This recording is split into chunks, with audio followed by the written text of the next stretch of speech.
ಇಂದೇ ಡೌನ್ಲೋಡ್ ಮಾಡಿ ಮತ್ತು ನಿಮ್ಮ ನೆಚ್ಚಿನ ಶೋಗಳನ್ನು ಆನಂದಿಸಿ. ನನ್ನ ಮೊಬೈಲು ಮೊದಲು ನನ್ನ ಮೊಬೈಲ್ನ ಸೇವ್ ಮಾಡಬೇಕು.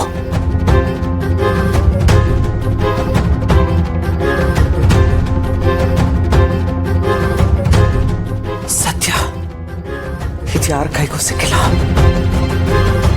ಇದೇ ನನ್ನ ಅಸ್ತ್ರ. ಇನ್ನು ಮುಂದೆ ವೀರು ಕತೆ ಮುಗಿತು.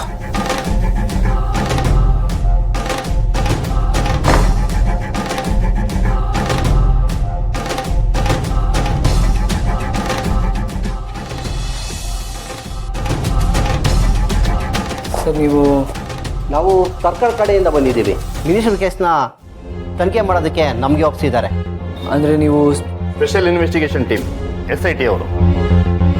ಇವತ್ತು ಮಿನಿಸ್ಟರ್ ತನಿಖೆ ಮಾಡಕ್ ಬಂದಿದ್ದೀವಿ. ನಮಸ್ಕಾರ, ಬನ್ನಿ. ನೀವು ಬರ್ತೀರೋ ಅನ್ನೋ ಮಾಹಿತಿನೇ ನನಗಿರ್ಲಿಲ್ಲ. ಇದ್ದಿದ್ರೆ ಕೆಲವು ಡಾಕ್ಯುಮೆಂಟ್ಸ್ಗಳನ್ನ ಮತ್ತೆ ಫೈಲ್ಸ್ಗಳನ್ನ ತರ ಕೇಳ್ತಿದ್ದೆ. ಪರವಾಗಿಲ್ಲ, ನಾವಿವತ್ತು ಮಿನಿಸ್ಟ್ರಿ ಸರ್ನ ಇನ್ವೆಸ್ಟಿಗೇಷನ್ ಮಾಡಕ್ ಬಂದಿದ್ದೀವಿ ಅಷ್ಟೇ. ಡಾಕ್ಯುಮೆಂಟ್ಸ್ನೆಲ್ಲ ಆಮೇಲೆ ನೋಡ್ತೀವಿ. ಒಳಗೆ ಬರ್ಬೋದಾ? ಪ್ಲೀಸ್ ಬನ್ನಿ.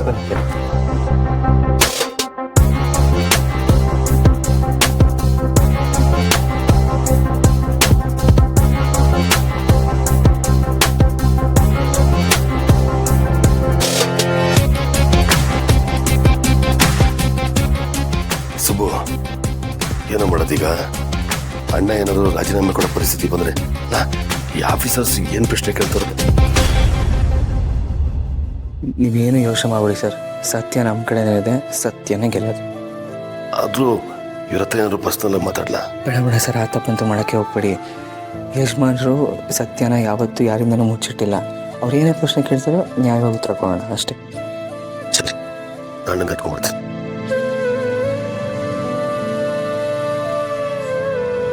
ನಂದಿನಿ ಅಮ್ಮವ್ರು ಎಲ್ಲೋದ್ರು?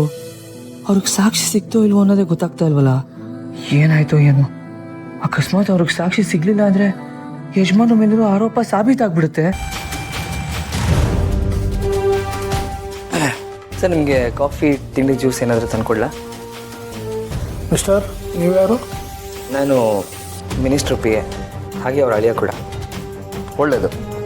ನೋಡಿ, ನಿಮಗೆ ಗೊತ್ತಿಲ್ಲದಿರೋದೇನಿಲ್ಲ. CM ಸಾಹೇಬ್ರ ಕಡೆಯಿಂದ ಆರ್ಡರ್ ಆಗಿದೆ. ಇವತ್ತು ತನಿಖೆ ನಡೆಯುತ್ತೆ. ತನಿಖೆ ನಡೀಬೇಕಾದ್ರೆ ಮಿನಿಸ್ಟರ್ ಸಾಹೇಬ್ರ ಕಡೆಯಿಂದ ಒಂದು ಸಣ್ಣ ದೋಷ ಇದೆ ಅಂತ ಗೊತ್ತಾದ್ರೂ ಅವರ ಅಧಿಕಾರ ಹೋಗುತ್ತೆ. ಕ್ಯಾಬಿನೆಟ್ ಅಲ್ಲಿ ಇಂಥವ್ರನ್ನ ಯಾಕೆ ಇಟ್ಕೊಂಡಿದ್ದೀರ ಅಂತ ಜಗಳ ಮಾಡ್ತಾರೆ. ಮಿನಿಸ್ಟರ್ ಸಾಹೇಬ್ರು ರಾಜೀನಾಮೆ ಕೊಡಬೇಕಾಗತ್ತೆ.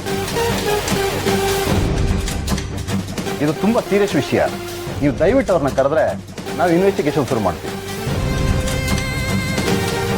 ಹಾಗೆ ತನಿಖೆ ಮುಗಿಯುವವರೆಗೂ ಯಾರು ಇಲ್ಲಿ ಬರಬಾರ್ದು, ಡಿಸ್ಟರ್ಬ್ ಮಾಡಬಾರ್ದು. ಸರಿ ಸರ್, ಹಾಗೆ ಆಗಲಿ. ನಾನು ಕರ್ಕೊಂಡು ಬರ್ತೀನಿ. ನೋಡ್ತಾರೆ, ಅವ್ನು ರಾಜೀನಾಮೆ ಕೊಡ್ತಿದ್ದಾಗೆ ಮನೇಲಿ ಮೂಲೆಯಲ್ಲಿ ಕುತ್ಕೊಂತಾನೆ. ಯಾವ ಪವರು ಇರಲ್ಲ. ಕರೆಕ್ಟಾಗಿ ಹೇಳ್ದೆ ಮಾಡಿ. ಇಷ್ಟು ದಿನ ಆ ವೀರು ಮಿನಿಸ್ಟರ್ ಆಗಿದ್ದ ಅಂತ ಒಂದು ಸ್ವಲ್ಪನಾದ್ರೂ ಮರ್ಯಾದೆ ಇತ್ತು. ಅವನೀಗ ರಿಸೈನ್ ಮಾಡಿದ್ರೆ ಯಾವ ಪವರು ಇರಲ್ಲ. ಆ ಶ್ರಾವಣಿ ಸುಬ್ಬು ಇವಳನ್ನ ನಿನ್ ತಲೆ ಕಟ್ಟಿದ್ರಲ್ಲ, ಇನ್ನ ಅವ್ರ ಆಟ ಆಗ್ಲಿ ಇವಳ ಆಟ ಆಗ್ಲಿ ಯಾರ ಆಟನೂ ನಡೆಯೋದಿಲ್ಲ. ಎಲ್ರು ಬೀದಿಗೆ ಬೀಳ್ತಾರೆ. ಮಾಮ್, ವೀರೇಂದ್ರ ರಾಜೀನಾಮೆ ಕೊಡ್ತಿದ್ದಾಗೆ ಇವ್ರಿಗೆಲ್ರಿಗೂ ಒಂದು ಗತಿ ಕಾಣಿಸ್ಬೇಕು. ನೋಡು, ನೀನು ಊರಿಗೆ ಹೋಗ್ತೀಯೋ ಅಥವಾ ಸುಡ್ಗಾಡ್ಗೆ ಹೋಗ್ತೀಯೋ ಅದು ನಂಗೆ ಬೇಕಾಗಿಲ್ಲ. ಆದರೆ ನಾವು ಹೇಳ್ದಂಗೆ ಏನಾದರೂ ಕೇಳಲಿಲ್ಲ ಅಂದರೆ ಯಾವುದೋ ಕೆರೆಲೋ ಬಾವಿಲೋ ನಿನ್ನ ಬಾಡಿ ತೇಲ್ತಾ ಇರುತ್ತೆ. ನೋಡಿ, ನಿಮ್ ತಮ್ಮಯ್ಯ ಅಂತೀನಿ. ಯಜಮಾನ್ರ ಬಗ್ಗೆ ಹಿಂಗೆಲ್ಲ ಮಾತಾಡಬೇಡಿ. ನೀವು ಅವ್ರ ನೆರಳಾಗಿ ಬದುಕ್ತೀವ್ರಿ. ಅವ್ರಿಗೆ ಈ ಥರ ದ್ರೋಹ ಮಾಡಬೇಡಿ. ಮೊದಲು ಇವನು ಹೊರತು ಸಾಯಿಸಾಕ್ಬಿಡ್ಬೇಕು. ಇವಳು ನಮ್ಮ ಶತ್ರುಗಳ ಲಿಸ್ಟಲ್ಲಿದ್ದಾಳೆ. ಮೊದಲು ಆ ವೀರು ರಾಜೀನಾಮೆ ಕೊಟ್ಟು ಅರೆಸ್ಟ್ ಆಗೋದನ್ನ ನಾವು ನೋಡಬೇಕು, ಸಂತೋಷ ಪಡಬೇಕು. ಆಮೇಲೆ ಇವ್ರನ್ನೆಲ್ಲ ಬಂದು ವಿಚಾರಿಸ್ಕೊಂಡ್ರಾಯ್ತು. ಬಾ.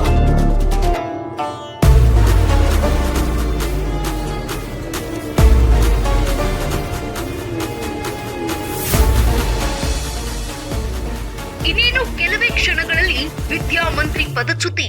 ರಾಜೀನಾಮೆ ಕೊಡ್ತಾರಾ ವೀರೇಂದ್ರ ಸರ್ ದೇಸಾಯಿ? 30 ಕೋಟಿ ಹಗರಣ, ಪ್ರಾಮಾಣಿಕತೆಗೆ ಹೆಸರುವಾಸಿಯಾಗಿದ್ದ ವೀರೇಂದ್ರ ಸರ್ ದೇಸಾಯಿ ಅವರ ಮುಖವಾಡ ಕಳಚಿ ಬೀಳುತ್ತಾ? ಎಲ್ಲವೂ ನೇರ ಪ್ರಸಾರ ನಮ್ಮಲ್ಲಿಯೇ ಮೊದಲು. ಇನ್ನು ಕೆಲವೇ ಕ್ಷಣಗಳಲ್ಲಿ ವೀರೇಂದ್ರ ಸರ್ ದೇಸಾಯಿ ಅವರ ರಾಜೀನಾಮೆಗೆ ಆದೇಶ ಹೊರಡಿಸಲಾಗುತ್ತದೆ ಎಂಬ ಮಾತುಗಳು ಕೇಳಿ ಬರ್ತಾ ಇವೆ. ಆರೋಪ ಸಾಬೀತಾದ್ರೆ ವಿದ್ಯಾಮಂತ್ರಿಗಳು ನ್ಯಾಯಾಂಗ ಬಂಧನಕ್ಕೆ, ಜೈಲು ಸೇರಬಹುದೇ ಎಜುಕೇಶನ್ ಮಿನಿಸ್ಟರ್?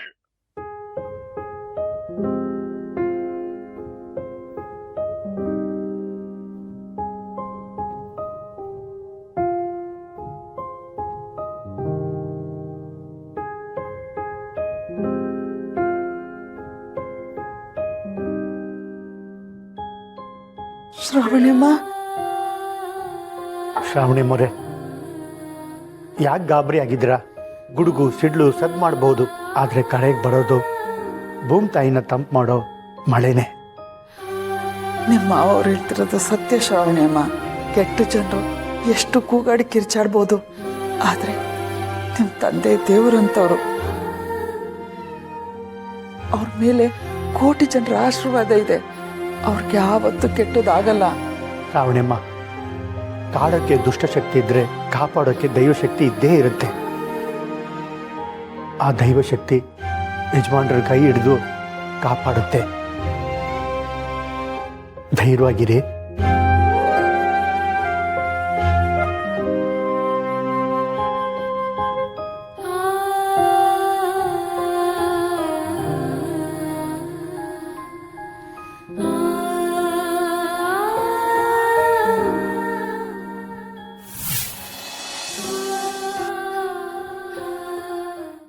ನೀವು ಅವ್ರ ಜೊತೆ ಮಾತಾಡದೆ ಅಂತ ಹೇಳಿದ್ರಲ್ಲ, ಅವ್ರು ಯಾವ ಪ್ರಾಜೆಕ್ಟ್ಗೋಸ್ಕರ ಬಂದಿದ್ರು?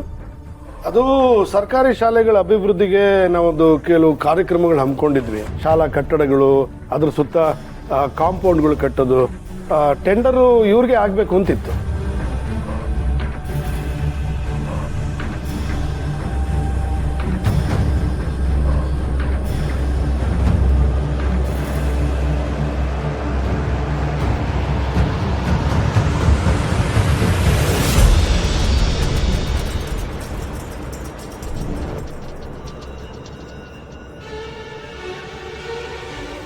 ಆಫೀಸರ್ ಏನು ಕೇಳ್ತಿದ್ದಾನೋ, ಅಣ್ಣ ಏನು ಉತ್ತರ ಹೇಳ್ತಿದ್ದಾನೋ ಒಂದು ಗೊತ್ತಾಗ್ತಾ ಇಲ್ಲ.